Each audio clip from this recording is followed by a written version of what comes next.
গুরুদেব শ্রী শ্রী রাম ঠাকুর বলেন, ভগবানের দাস হয়ে থাকলে আর কিছু দরকার হয় না।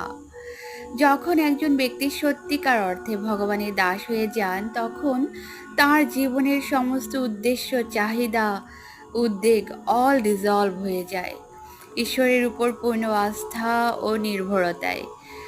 ভগবানের দাস মানে তিনি তার নিজের জন্য কিছু চান না, শুধু ভগবানের ইচ্ছাকে জীবনের দিশা মানেন। যিনি দাস, তিনি জানেন তাঁর প্রভু অর্থাৎ ভগবান সব জানেন ও সব ঠিক করবেন। তাই দুঃখ, চাহিদা, ভবিষ্যতের চিন্তা সব কিছু দূর হয়ে যায়। ভক্ত বা দাস জানেন, ভগবানের কৃপা থাকলে সব পাওয়া যায়, না থাকলে কিছুই টিকে না।